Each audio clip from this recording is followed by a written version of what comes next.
to work after the weekend. There's big delays getting into Paddington and another one ahead.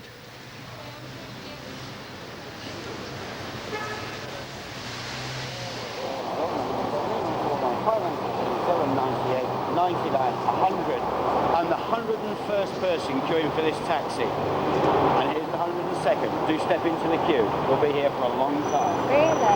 What do you think? Look at it.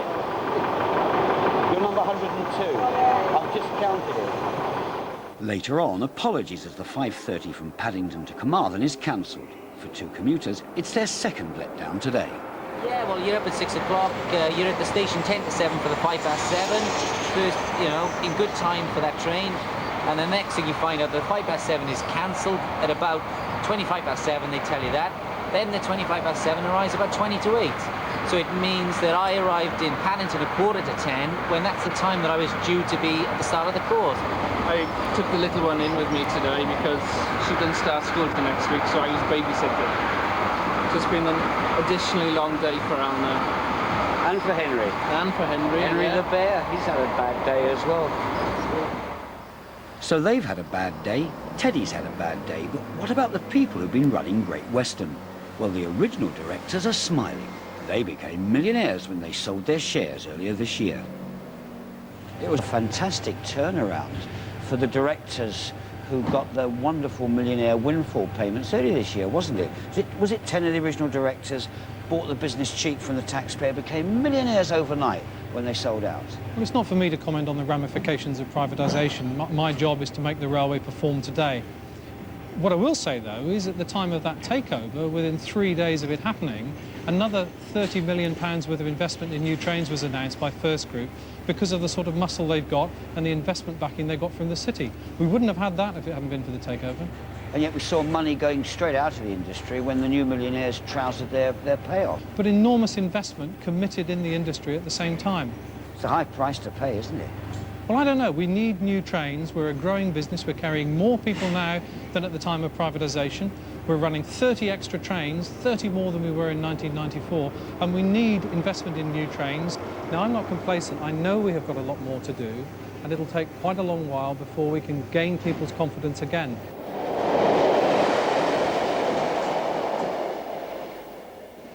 It's a good job I don't need to travel to Cardiff this morning. They've cancelled the 8:26. I went downstairs to the help desk and a very nice lady made a phone call, and then she told me they've got a train, but they haven't got a driver. From Swindon to Paddington, where there weren't any nice ladies to talk to, the desk was shut. But I did find a very nice man. Television's Chris Searle lives in Bristol and travels to London regularly on Great Western. I just get the general feeling that the service is getting worse, and trains start out late, and of course, if they start late, then they just go on getting later and later and later, and I've noticed the expressions on people's faces. Once upon a time, they might have got frustrated or cross or irritated when the announcement comes on the loudspeaker. Instead of that now, there's just that kind of awful resignation, this sort of tired, oh, forward apathy. Here we go again, and we all sort of share looks, and we look at the ceiling as well. The autographs you can collect in this job. That was Chris, this is Jenny Agata. A train station seemed just the setting to meet the star of the railway children. But to hear what she thinks of Great Western, I went back to her place. There seems to be no link between the people on the trains and the people running it. So things like, you know, getting on a train, suddenly there isn't food on the buffet. And of course, they're not allowed to order it. Somebody else orders it. And I guess they're looking at statistics of travel, but somehow they always get it wrong. It always is going to run out on a Friday night. There will never be enough seating on a Friday night. You know, those things don't seem to be worked out. It seems as if there should be much more conversation between the staff on the trains and the administration. For the next couple of days, nothing to report. No bad delays, decent sandwiches, the coffee, well, it's hot. I can relax, and I hope it will last.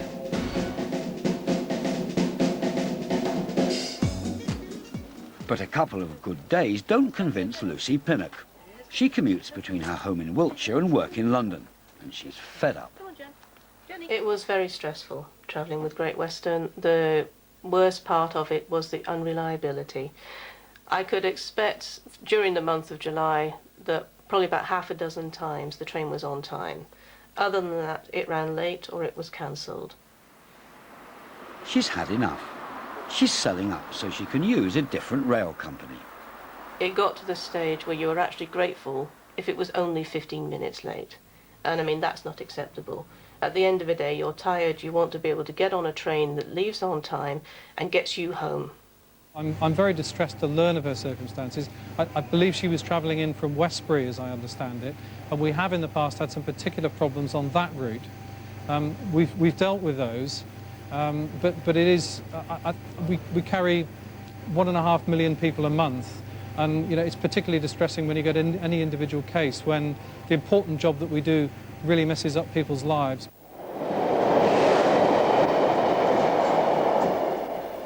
It's 7 a.m. in deepest Wiltshire. David Maxwell is a computer consultant. He works in London, and every morning he meets up with Fiona, who's still waiting for her complimentary massage. Good morning. Hello. Well, we're not going to miss it this morning, I don't think. Well, I hope not. We don't. It's on time. Fiona, David and I join the daily dawn patrol. What stuff you wrote down earlier in the year? Oh, well, between the 5th of January, when everybody went back to work after Christmas, and the 12th of April, we were 697 cumulative minutes late. Can you turn that into days for me? I can remember that pain, can't you? I can remember that pain. Fiona and her pals get to work on time. My adventures are only beginning. I'm here in Bath, and it's another afternoon where I've unexpectedly found time to learn more and more about platform architecture. The train that brought me down from London was 15 minutes late. Sadly, someone was walking on the line at Didcot. Now I'm going back into London, but the train again is delayed. The last we heard was that it was 15 minutes late at Bristol. Meanwhile, there's only one alternative form of transport. But the bloom didn't stop at Bath. The train arrived, though, half an hour late in the end. And a relief for me, I hadn't drunk too much coffee while waiting. Where's my complaint form?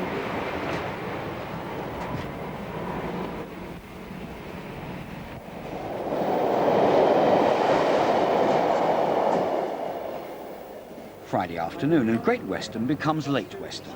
A dozen trains grind to a halt 50 miles west of London. I'm one of the stranded commuters. I'm hoping to get to Paddington. Can you tell me what's gone wrong? Yeah, there's basically a power failure at Reading that's affecting Reading to Pangbourne on this line and Reading to Field on the Berks and Hants. So we can't even reroute people round because Reading from this side is completely cut off. What's the power? What power? Electricity. Further down the line, angry passengers want Great Western to get them home. Any way will do. We've been here an hour now. Why are they not putting coaches on if the trains aren't running? Because we can't get to them. Right, yeah. Afternoon. Because they don't worry about us, that's why. The screens tell the story. Part of the network's collapsed. We paid for our ticket. I mean, this might be going on for hours now. Come the peak of the rush hour, even the screens pack up. Now there's no information. Okay, so we don't know when that's going to be. We don't know when it's due. It's probably to hang around here and it'll come up on the board, unfortunately. Okay. It is on reduced speed. You'll see that when you get on the train, it's all reduced. You've got to reduce speed, yeah? This is crazy, this is. It's a magical mystery tour tonight. It is, unfortunately. And I'm just as confused as everybody else, I believe.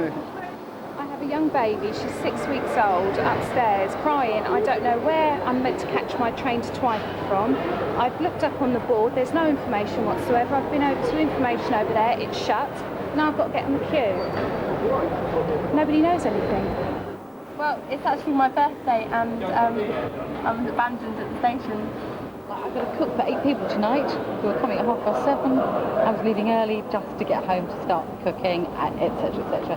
And that's now going to go particularly pear-shaped. I have to pick up a child, reminder, and that goes into megabucks.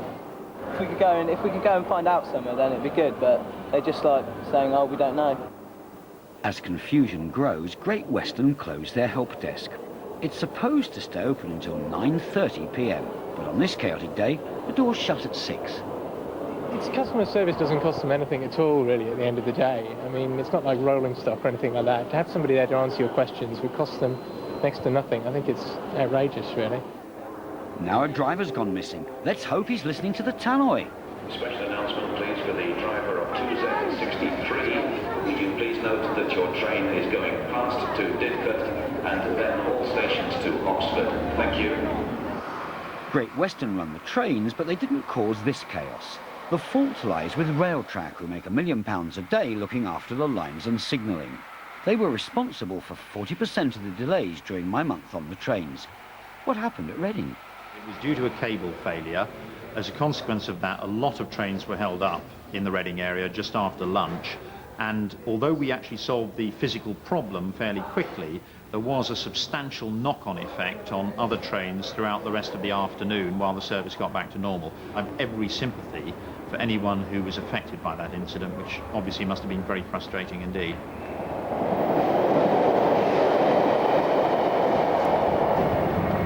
So how's it been for you, David, since we last travelled with you? Not too bad this week. 10 minutes late last night, but that's par for the course. But last Friday, that was a bit of another story. Go on. Well, I was meeting my wife at the theatre in Bath, and the train was half an hour late, so I missed the theatre. I got to the theatre just 2 minutes late. And that meant I couldn't get in for the first 15 minutes, and ended up standing till interval because we were in the front row. And what did you go to see? I saw Amadeus. It was brilliant. So you know the ending? I know the ending. It's just the beginning of it. You don't know the beginning? That's right. I travelled for another 5 days on Great Western, and during my month I witnessed Paddington's nightly scrum as passengers sprint across the platform to bag a precious seat. There were lots more delays, too many to list, from cows on the track to oil spills on the line. My new friend Fiona Dobson reckoned more of her trains ran late, enough for her to have earned that massage. And back at Paddington, they wouldn't give me the time of day.